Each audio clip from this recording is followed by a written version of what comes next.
Right after Operation Sindoor was over, Pakistani social media was abuzz with the news of Pakistan getting the Chinese 5th generation fighter J-35 as early as next year. This prompted a massive debate in India about India importing a 5th generation fighter. But which one to import? Russian Sukhoi Su-57 or American Lockheed Martin F-35? Or whether to import or wait for the indigenous 5th generation fighter AMCA, buy foreign and compromise strategic independence, or wait for the indigenous one and compromise national security. It's a tough choice. Let's try to make sense of this. Hello guys, I am Saurav and welcome to the ARC.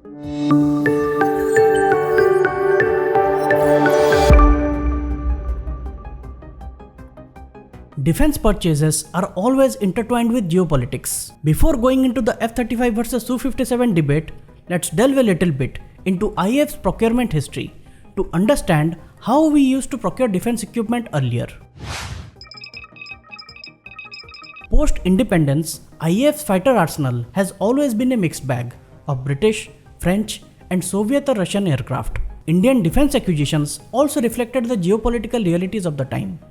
After the 1971 war with Pakistan, IAF initiated the Deep Penetration Strike Aircraft or DPSA program, and in 1978, India selected the Anglo-French Sepeket Jaguar aircraft under DPSA.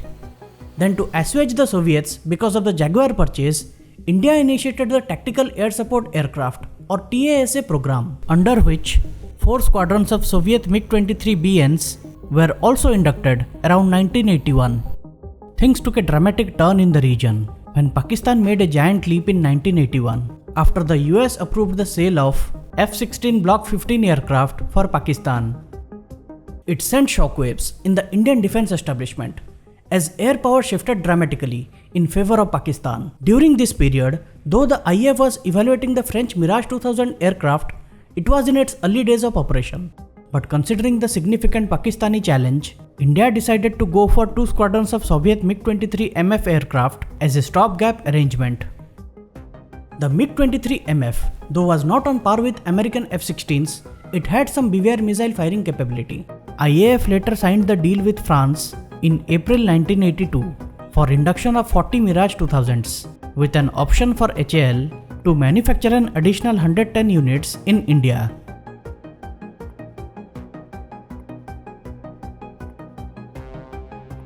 Mirage 2000 was inducted by the IAF in 1985. Now again the Soviets were not happy about India's induction of the French Mirage 2000. They quickly pitched the MiG-29 to India. MiG-29 was a state-of-the-art aircraft, which was the frontline fighter being operated by the Soviets. And it was the very first time they offered their most advanced fighter to India. IAF inducted 2 squadrons of MiG-29 around 1987 with an option to produce the same in India. Air superiority was restored again in India's favor. So around the same time period, India inducted both Western Jaguars and Soviet MiG-23BNs, and then again the Mirage 2000 and MiG-29. But despite having the option for local production of both Mirage 2000 and MiG-29, both state-of-the-art aircraft of the time, India did not have the funds to produce the same in India. What started off as a response to Pakistan's induction of F-16 became a travesty of military planning and geopolitical games. Now coming back to the present situation, it is needless to say we urgently need a 5th generation fighter. And the main reason is 5th generation fighters are designed to be low observable with their design and application of radar absorbent materials. It makes them significantly harder to detect and track by enemy radars and sensors. In a war scenario, the country operating these fighters will have a clear advantage. I have discussed the 5th generation fighter jet capabilities, including that of India's Advanced Multi-Role Combat Aircraft or AMCA in a previous video. Do check it out. China started working on its 5th generation fighter in the late 90s as a response to American F-22 Raptor, and that resulted in their Chengdu J-20 fighter. The J-20 had its first flight around 2011.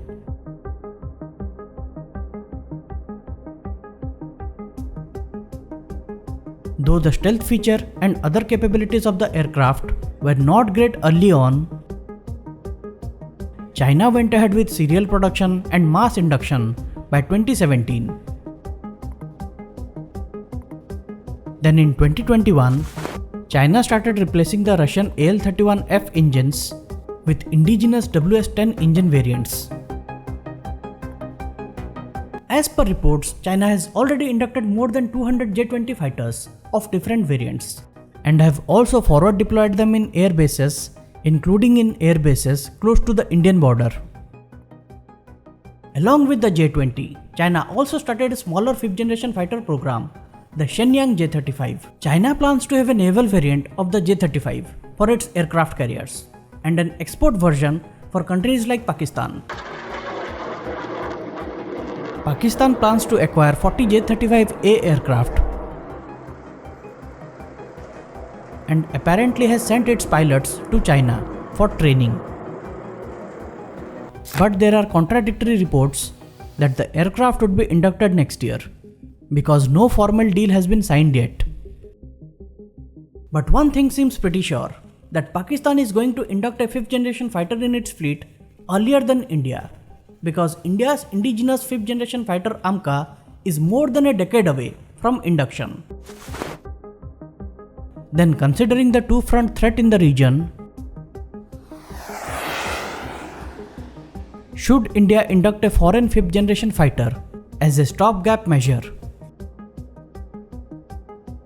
If yes, then which one? If we have to import a foreign 5th generation fighter, then we have only two options: Lockheed Martin F-35 and Sukhoi Su-57. And unfortunately, both are bad options for different reasons. Let me explain. If we consider stealth, F-35 is the clear winner and also has far superior avionics and EW capability. In terms of operational status, F-35 is more widely used by multiple countries, starting from the US and UK to Japan and Israel. On the other hand, a very limited number of Su-57 are actually in operation by Russia. As far as technology transfer is concerned, for F-35 it would be extremely restricted. But Russia is offering local production along with source code to India. But it's too good to be true. Why? Because it didn't happen with the FGFA program. After spending about $300 million in the project, India in 2018 decided to pull out from the project. Why?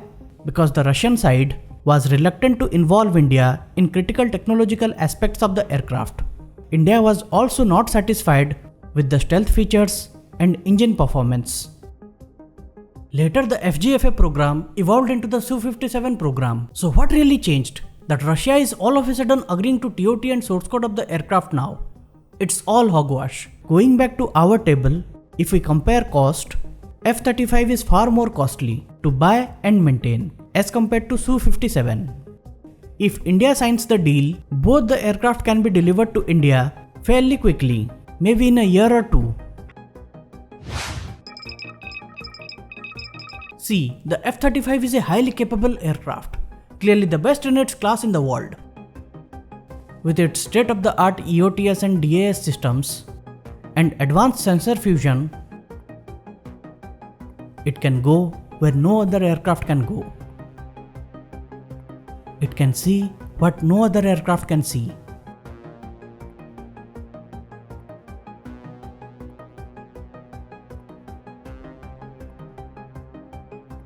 But its true capability lies in its network-centric warfare capability. The F-35's capabilities are extremely restricted as a standalone system.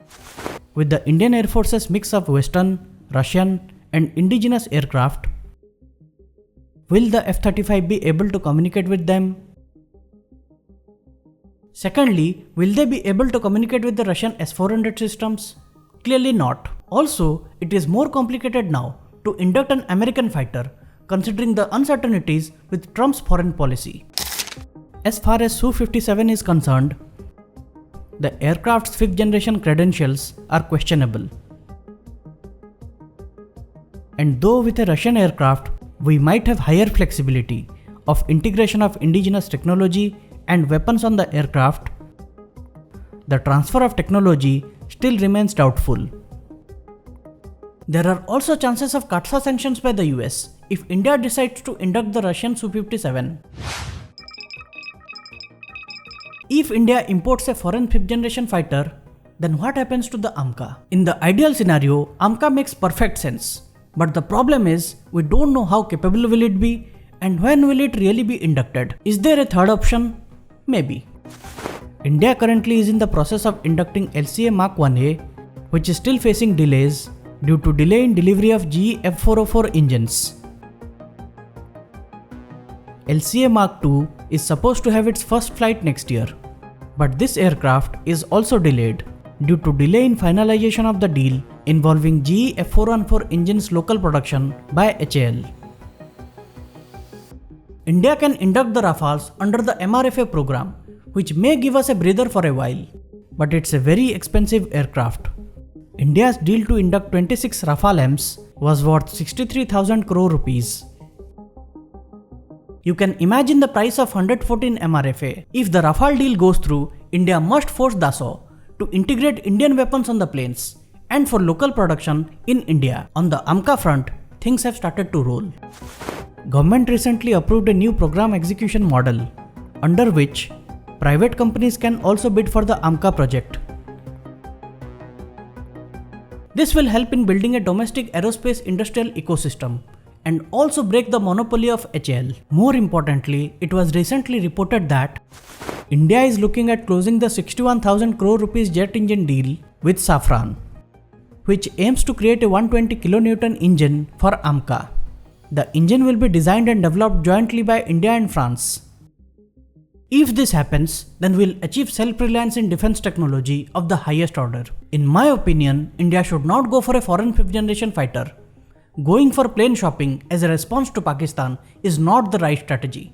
As we have seen before, 2-3 squadrons of stopgap arrangements are not going to help us in the long run. We must back the AMCA project, but with strict accountability for the timelines. India is at the crossroads.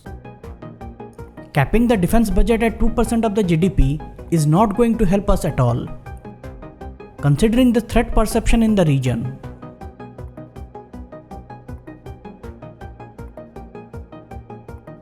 Government has to increase the defense budget, and we need to keep building numbers with indigenous options, as the IAF squadron strength is set to go to 29, with the last MiG-21 squadron being retired.